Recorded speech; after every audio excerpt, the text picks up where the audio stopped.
कर्म कलश विधिवत स्थापित आदि करना चाहिए। रत्न जटिते विशुद्धि सिंहासने जिनेन्द्र स्थापना विधि। रत्न जटित, अब जो भी जैसा हो, ऐसे विशुद्ध सिंहासन के ऊपर जिनेन्द्र भगवान की विनय के साथ स्थापना करना चाहिए, सम्मान के साथ स्थापना होना चाहिए। एक हाथ से मूर्ति ला रहे, एक हाथ से मूर्ति लिए हुए नहीं, विनय के साथ है, ये दोनों हाथ में लेकर के आइए, भगवान है ऐसा सोच करके चलिए, सम्मान के साथ तो व्यक्ति लाता है विनय। कितने लोग ऐसे रहते खाली फोटो खिंचाने के लिए, चाहे कोई दूसरा छूता जाए, चाहे उसको धक्का लगता जाए, लेकिन वो मूर्ति लेकर के खड़ा रहता है, फोटो आना चाहिए, फोटो आना चाहिए, उसके लिए खड़ा रहता है। तो नहीं, विशुद्धि तो ध्यान रखनी चाहिए। और भगवान के लिए स्थापना उस सिंहासन पर विनय के साथ करना चाहिए। स्थापना विधि है जिन बिंबे भगवतो जिनेन्द्र से संश्रद्धानम सन्निधापनम। और कह रहे हैं जिन बिंब में भावपूर्वक जिनेन्द्र के सद्भाव की श्रद्धा करना सन्निधापन है कि अब भगवान अवतीर्ण हो चुके हैं, यहाँ भगवान यहाँ आ चुके हैं, तो अपन लोग क्या भगवान की मूर्ति में भगवान की स्थापना करते हैं। पुराने समय में तदाकार तदाकार की दो प्रकार की विधि रहती थी, है ना। तदाकार भी तरीके थे, लेकिन आगम ग्रंथों में आगे निषेध किए गए, लेकिन तदाकारों में तो स्थापना करने में कोई परेशानी नहीं। तो अपन जितने भी जिनमें हैं सब तदाकार प्रतिमाएं हैं, उन प्रतिमाओं में भगवान की स्थापना सन्निधिकरण करना पड़ता है। और दूसरी बात में अत्र मम सन्निहितो करण, अब अत्र मम सन्निहितो भव सब सन्निधिकरणम, तो मेरे हृदय में ही भगवान आप आइए, ऐसी वो विधि करते हैं, से सन्निधापन है। अभिषेक आदि कार्यम पूजा, अभिषेक आदि करना ये पूजा है। तदंते च या सर्व सौख्यदायी प्रार्थना या सा पूजा फलम, और उसके अंत में जो सभी प्रकार की अध्ययन अभिषेक आदि, आदि से अष्टद्रव्य भी ले लेना चाहिए यहाँ पर, नहीं तो बहुत जगह तो खाली अभिषेक करके ही व्यक्ति छुट्टी हो लेता है, हो गया हमारा नहीं, अष्टद्रव्य से भी पूजा करना चाहिए, तो आदि से उसको ग्रहण करना चाहिए। तदंते और अंत में या सर्व सौख्य आदि प्रार्थना, जो सर्व सौख्य आदि सौख्यदायी जो प्रार्थना है वह पूजा का फल है। कि पूजा के से क्या फल मिलता है, विभिन्न प्रकार के सुख सुविधा की प्राप्ति होती है। एतस्याः षड्विधाया पूजाया अनुष्ठानम देश व्रत श्रावकैः कर्तव्यम एव इति वसुनंदी श्रावकाचार्य निरूपितम। इस प्रकार की जो 6 प्रकार की पूजा है, पूजा अनुष्ठान है, वह देश व्रत श्रावकैः, देशव्रती श्रावक के लिए करना ही चाहिए, उसका कर्तव्य है, ऐसा वसुनंदी श्रावकाचार्य में निरूपण है। वसुनंदी श्रावकाचार्य के 478वें श्लोक में ऐसा कहा है, ऐसा छव्य पूजा नित्यं धम्मानुराय रतेहिं जय जोगं कायं वा सर्वेहिं विदेश विरयेहिं।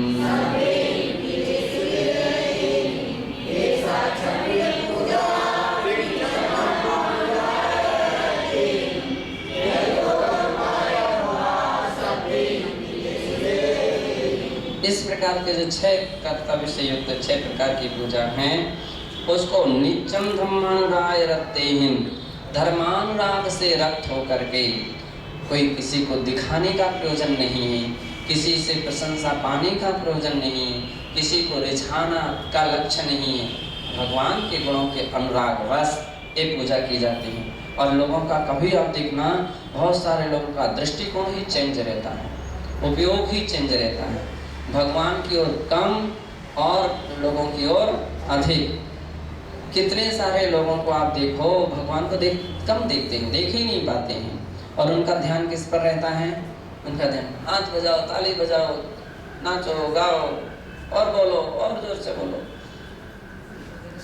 सबका आकर्षण अपने ओर करना चाह रहे हैं, जबकि आकर्षण किसमें कराना चाहिए, भगवान की ओर कराना चाहिए, भगवान की ओर आकर्षण, स्वयं को भी भगवान की ओर आकर्षित होना चाहिए। तो भगवान की ओर अभिषेक करने की धारणा नहीं हो। धर्मानुराग रखते तब कहीं वो पूजा पूजा है, और धर्मानुराग नहीं है, भगवान के गुणानुराग नहीं है, तो पूजा क्या हो सकती। तो धर्मानुराग से रक्त होकर के, लीन होकर के, जह जोगम यथा योग्य, जो जिसके योग्य है ऐसी जो पूजा है उसको सविहिंपि देशवृहिं, सभी देशवृति श्रावकों को अवश्य कायवा करना चाहिए। उमा स्वामी श्रावकाचार्य, उमा स्वामी श्रावकाचार में पंचोपचार पूजा या निर्देशा कृतो लभ्यते, पंचोपचार पूजा का निर्देश किया गया है। वहां पर कहाँ है?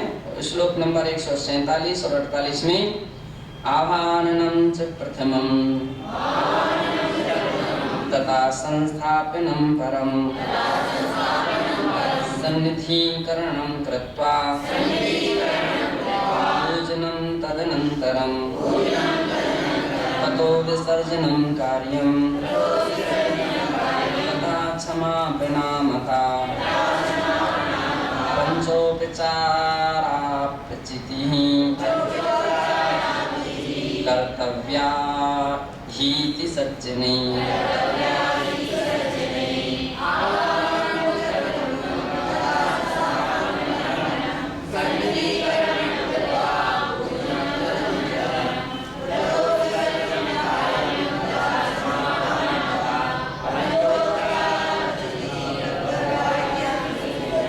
तो कह रहे हैं आवाहनम च प्रथमम, सबसे पहले पूजा विधि में क्या करे?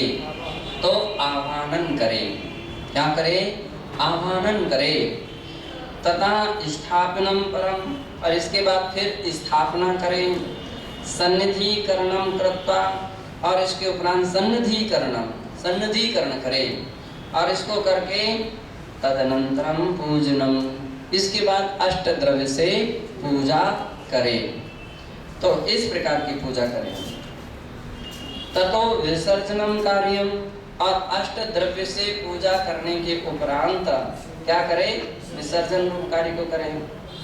तथा क्षमापणामता, इसके उपरांत क्षमा याचना करे।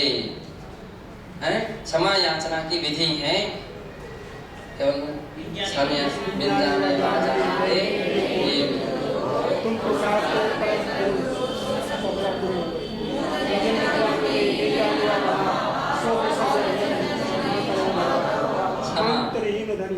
क्षमापन, है ना। पंचोपचार अपचितिः कर्तव्य इति सज्जने, पंचोपचार रूप की इस प्रकार की जो अर्चना है उसको सज्जन पुरुषों को करना चाहिए, ऐसी इसकी विधि है। तो यहाँ पर इस बात के लिए ध्यान रखना, आवाहन, स्थापन, सन्निधिकरण, इसकी मुद्राओं का भी मुद्रानुशासन में उसका उल्लेख है कि आवाहन किस मुद्रा से करे। तो आवाहन की मुद्रा है, स्थापन की ए मुद्रा है, सन्निधिकरण की ए मुद्रा है। तो इस प्रकार से अंगूठा ऊपर है क्या? हाँ, तो ये तो मुद्रा है, लेकिन खाली हाथ से ना करे। हाँ, ये जो अपनी पुरानी परंपरा चल रही है, तो खाली मुद्रा में प्रयोजन नहीं है। मुद्रा उस प्रकार की सामग्री के द्वारा आह्वान के समय अपनी परंपरा चलती आ रही है। चावल या पुष्प वगैरह, पुष्प जो है ना, लौंग हो अथवा जो भी हो, उसके द्वारा आह्वान करे, उसके द्वारा स्थापना करे और उसके द्वारा सन्निधिकरण करे।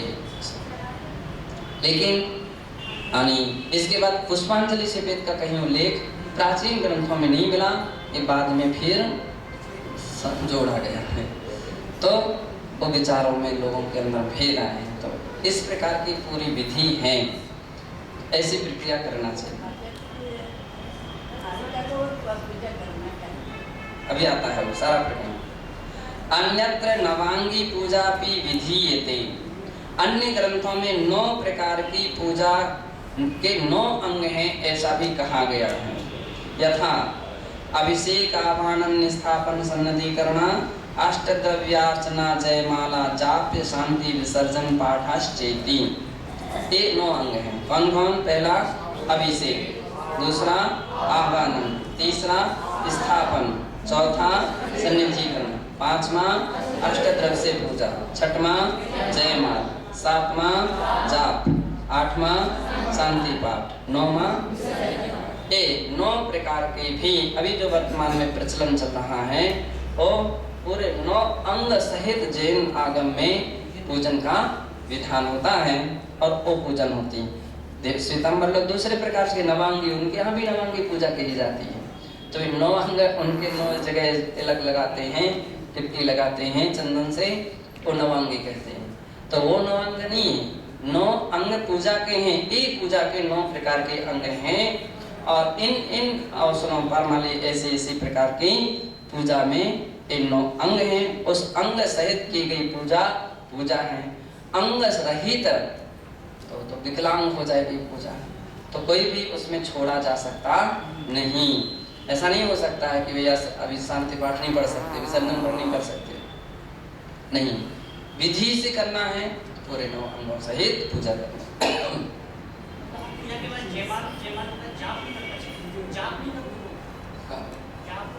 कम से कम 9 बार तो पढ़ना ही चाहिए। जितने भी विधान आदि हैं पुराने सभी में, हाँ,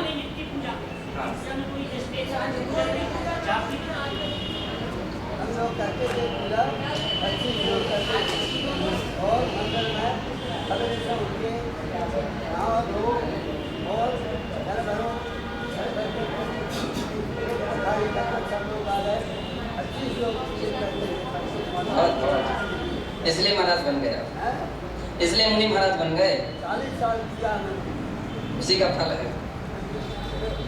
धवला ग्रंथ से प्रतिपादितम, धवला ग्रंथ के में भी अच्छा रह गए क्या? सर्वत्र पूजा विधाने आंतरिक भावना मुख्यता भवति।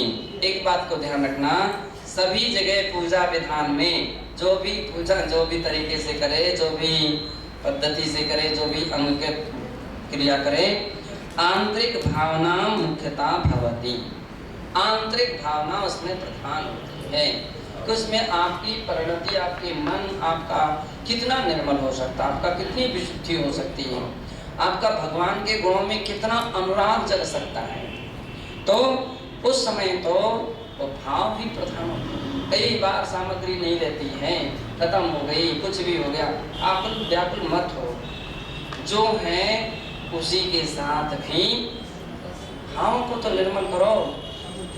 आप यहाँ वहाँ से अपने भावों, कितने अच्छे से अच्छी सामग्री रखे रहे, उत्कृष्ट से उत्कृष्ट, लेकिन भाव उसके भगवान की भक्ति में लगी नहीं है, नाच गाने में लगे हैं, गाने बजाने में लगे हैं। अब मतलब गाने बजाने नाच गाने में केवल भाव लगे हैं तो पूजा सही नहीं हो सकती। भगवान के गुणों में तो भाव लगाना ही चाहिए। अच्छा, इस समय मतलब स्वामी ने मेढक का उदाहरण दिया, कितना ऊंचा हो, कितना, और उसके लिए किसी अंग का पालन नहीं किया। हाँ, मेढक क्या अंग का पालन करेगा? कुछ भी नहीं किया, ना पूजा, ना कोई अंग का पालन नहीं किया। उसके भाव, उसके भाव, पूजा के भाव कितने निर्मल हैं। और महानुभाव ऐसा शब्द का प्रयोग किया है, अरहत चरण सपर्या महानुभावा भेका प्रमोद मत्तः कुसुमेनि केन राजक लहे। तो भेका महानुभाव है, वो महानुभाव है। कितने शब्द का भाई, ये भी पक्का है, पूजा करने वाला भी आदरणीय हो जाता है। धवला अनी भगवती आराधना ग्रंथ में एक जगह एक प्रकरण आया, साधर्मी से विनय करना, विनय, साधर्मी व्यक्ति विनय करता है, साधर्मी की भी विनय करना चाहिए, साधुओं को भी विनय करना चाहिए। अब कैसे विनय करें, ये प्रसंग है। दर्शन विनय के जब विशेष खुलासा अभी अपन निकल चुके हैं और आगे भी आए। दर्शन विनय का खुलासा, दर्शन विनय सम्यक दर्शन और सम्यक दर्शन को धारण करने वाले व्यक्तियों का विनय। ज्ञान विनय सम्यक ज्ञान के साधन सामग्री है और उनको धारण करने वाले ज्ञानी लोगों के भी विनय। अब कैसे विनय करें? तो उसका अर्थ है कि कोई ऐसे धर्मी व्यक्ति, वास्तविक धार्मिकता जिसके अंदर में है, उसको देख करके प्रसन्न हो जाना, ये उसकी विनय है।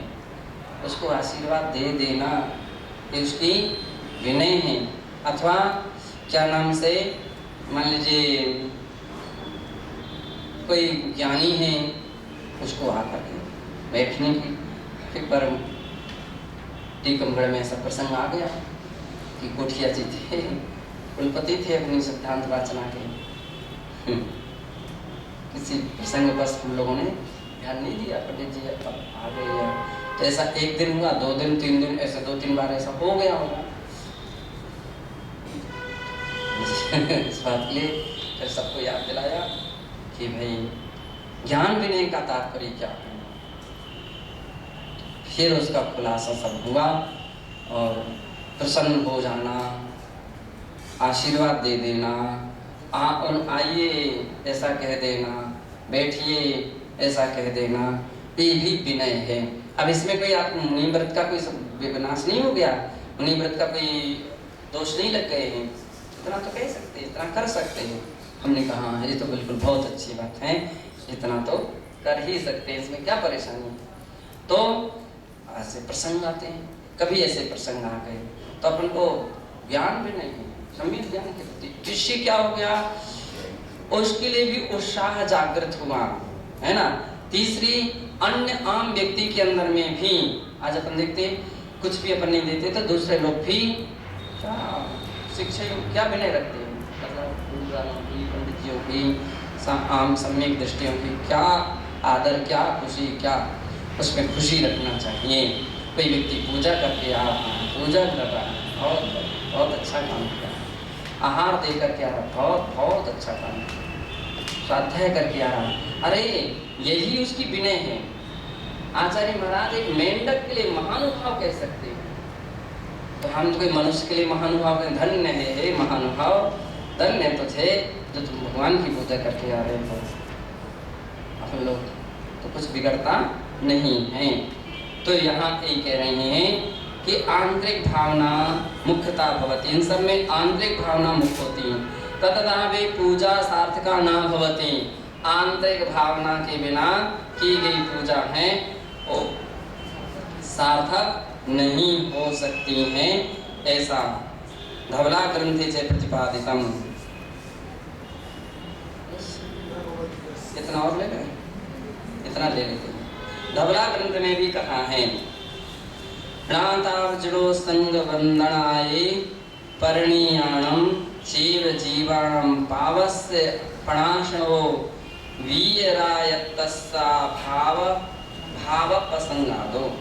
कह रहे हैं कि जिनो संग वंदनाये, जिनेन्द्र देव की जो वंदना है, तो वह जीवों के सग वंदनाए परिणयाम जीव जीवाणम पावस्य पणाशनो, है ना, इस प्रकार के जीवों के पाप के विनाश का कारण नहीं हो सकती हैं, क्योंकि वीरायत्तस्सा भाव प्रसंगादो। यदि जिनेन्द्र देव वंदन जीवों के पाप के विनाशक नहीं है, क्योंकि ऐसा होने पर वीतरागता के अभाव का प्रसंग आएगा, क्योंकि वीतरागता के किसी के पाप का नाश कैसे करेंगे। वीरायत्तस्सा भाव प्रसंगादो, वीतरागता के अभाव का प्रसंग आ जाएगा। अगर वो पाप का नाश करने लगे कुछ नहीं करते। आगे कहना चाहते हैं कि वीतराग भगवान ना किसी के पाप को ना पुण्य देते हैं, ना उसके पाप का विनाश करते हैं। अगर भगवान वीतराग भगवान उनके दूसरे के पाप कर्मों का विनाश करने लगे, हे भगवान हमारे दुखों को दूर कर दीजिए, तो भगवान तुम्हारे दुखों को दूर करने लगेंगे, तो क्या हो जाएगा, वीतरागता का अभाव हो जाएगा, वीतराग नहीं हो सकेंगे। दूसरी बात ये है कि भगवान तो कुछ नहीं देते हैं, लेकिन भगवान की भक्ति से जो प्रशस्त पुण्याश्रय हुआ है, उससे व्यक्ति अपने कर्मों का या अपने दुखों को दूर कर लेता है। धनंजय कवि ने लिखा है, अपुण्य पापम पर पुण्य हेतुम, हे भगवान आप अपुण्य पाप हैं, आप पुण्य और पाप से रहित हैं, लेकिन फिर भी दूसरों के लिए पुण्य के हेतु हैं।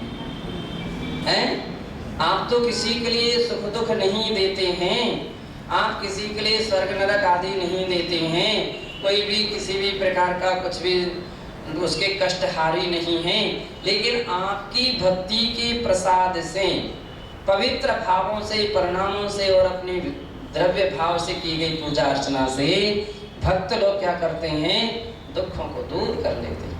वो आपके निमित्त से हो रहा है, इसलिए हम यूँ कहते हैं कि भगवान की भक्ति से हमारे कष्ट दूर हो गए। भगवान की भक्ति से ही उस मेंढक के लिए स्वर्ग की प्राप्ति हुई, मेंढक स्वर्ग को गया, है ना। तो ऐसा जो कहा जाता है तो एक भाषा के द्वारा कहा जाता है। वास्तविकता में वीतराग भगवान ना किसी को स्वर्ग दे रहे, ना किसी को सेठ बना रहे, ना किसी के दुख दूर कर रहे हैं। क्यों? वे करने लग जाएंगे तो वीतरागता का भाव हो जाएगा। परिशेषणेन जिन परिणय भावो या पावपणासोतिच्छियवो अण्णहा कम्मखयाणुवत्ति दो। अब कह रहे हैं परिशेष न्याय होता है ना। उस परिशेष रूप न्याय के द्वारा जो जिन परिणय भावो, जिनेन्द्र भगवान की भक्ति से परिणत जो भाव हैं, जो भाव जिनेन्द्र भक्ति में लगे हुए हैं, उन भावों के द्वारा पावपणासोतिच्छियवो, पाप प्रनाश का, पाप नष्ट होते हैं, ऐसा जानना चाहिए।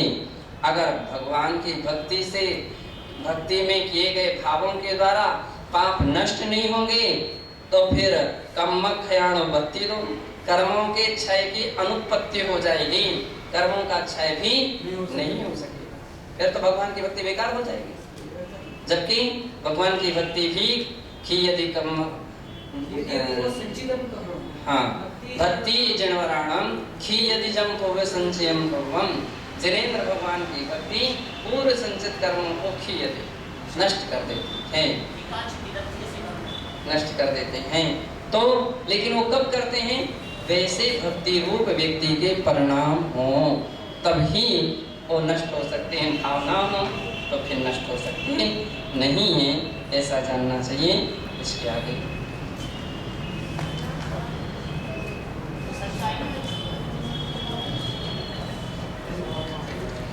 शंका जो है ना, एक प्रश्न आया था, पहले हम स्वाध्याय निष्ठापन कर रहे हैं, शंका समाधान कर